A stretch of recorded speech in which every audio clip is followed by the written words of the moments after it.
I'm fighting against people who, have the right attributes, maybe look the right way. So how can I look to make myself stand out from the crowd?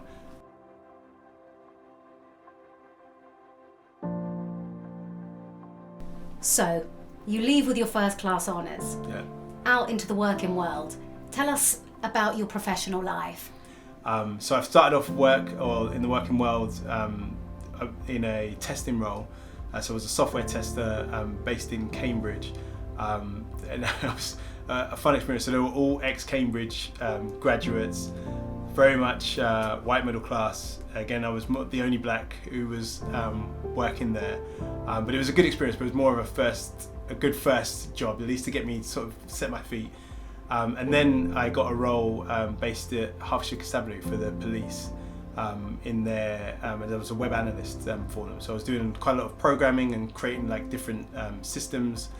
So for example, the ANPR system. So if you drive on the motorway and your car doesn't have insurance, like the integration between that camera and you getting the letter in the post was the system that we worked on. So I apologise as well for that, but. But yeah, so that was one of my first sort of roles. But again, I can't remember there being many blacks there. Yeah, it was definitely, I feel like a very much, again, an interesting dynamic. But one of the key things with that was more how I went around getting the roles. I think was an interesting thing from my perspective.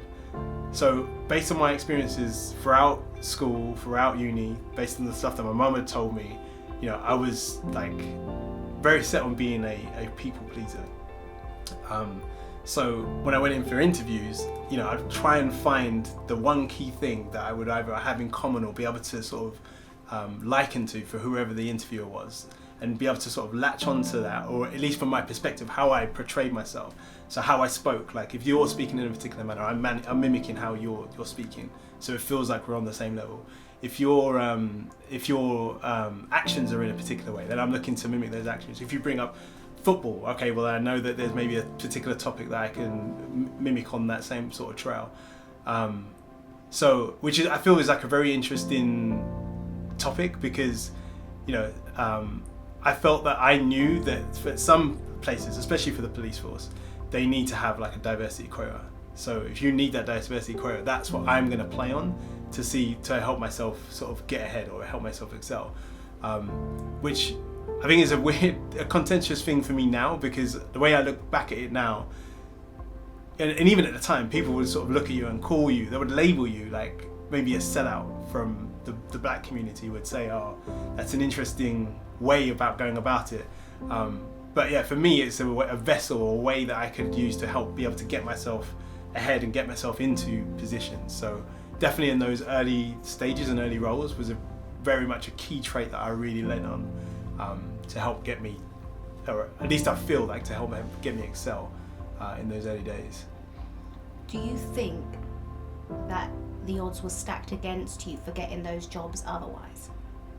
Yeah, I feel so. I feel that, and that's part and parcel of why I was trying to look for those avenues of being able to sort of balance myself up against the other peers. The tech industry as a whole now is still, if you look at the top 5 tech companies in the world, so Microsoft, Facebook, Google, all of those, they are less than 5%. 5% ethnicity, and the black community then makes up even less than that. And look at that just scales down. So I'm fighting against people who have the right attributes, maybe look the right way. So how can I look to make myself stand out from the crowd?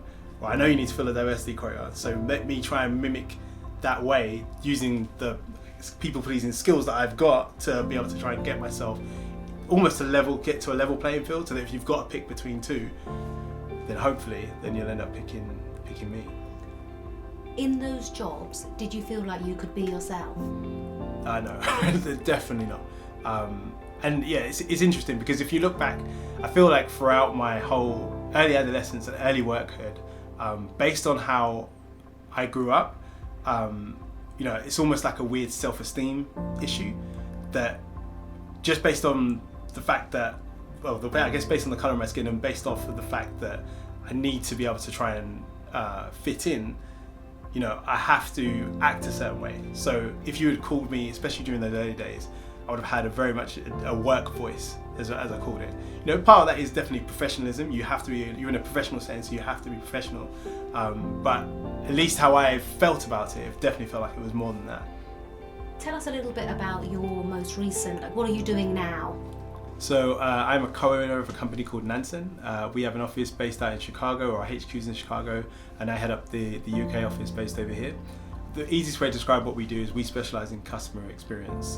The way that we see the world now is that price is no longer the single denominator that you can compare on. If you're comparing two different companies, it's more going to be valued on the customer experience that you have with one of those companies that's going to be the reason why you go back there, even if the price is potentially at a slightly higher pain point. Say for example, if you're booking an airline ticket, or if you're taking a full trip with a particular airline, the likelihood is that if you had a great experience with one and paid a little bit more, you'll be willing to pay that again, compared to if you had a terrible experience with another airline company. So we help these other airline companies or other companies in multiple different sectors be able to raise their customer experience levels to help them be able to compete in the digital world. So you mentioned that you had an office out in Chicago. How is that compared to your experience working in the UK? So yeah, we moved out to Chicago back in 2015. We were out there for about 3.5 years. It definitely was an interesting dynamic working and living in Chicago. Chicago has a very similar feel to London. So I left the UK, the London office that we had here. And they have it's very much a cosmopolitan city inside of the downtown center.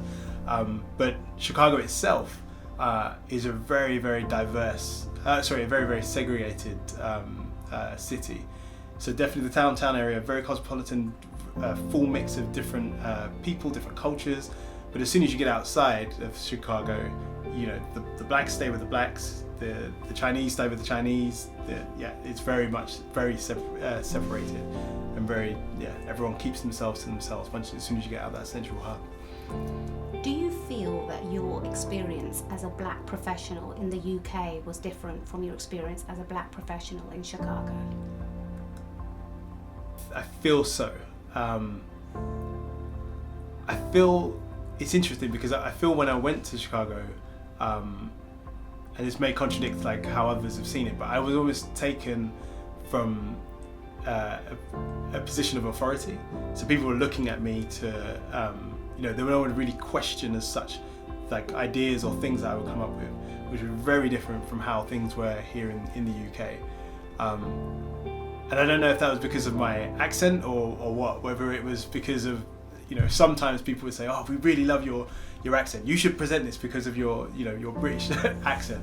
So I don't know if it's more because of that or whether there was something else to do with it. But there was like a feeling almost of, almost your opinion was not just valued, but you were taken at your word. If someone says to you, Arnold, where are you from? What do you say? I would say that I'm British, I guess, or I would say I'm from the UK. One thing that my parents did always sort of raise in me is that I'm not English. They were like, you're British. They were very clear to make that distinction. I never really understood it. I guess now I'm a little bit older, I sort of understand why there is that sort of, why they've separated the two, but that was something they really sort of settled on and made sure that I have an understanding of that. I'm first generation here in the UK from my family, but yeah, that's how I would sort of define myself as British rather than any other label, I guess. And you've got a beautiful boy of 4 years old. Indeed. The way that you were raising him, mm-hmm. Do you think that you would do anything different to how your parents raised you?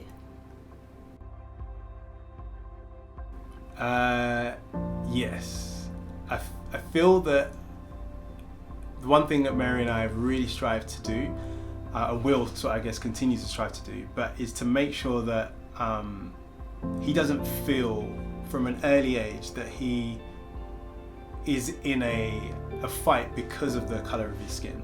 if that makes sense. So that's one of the really early doors things that my parents said. Like, okay, when you're going outside, you're someone different from what you are at home.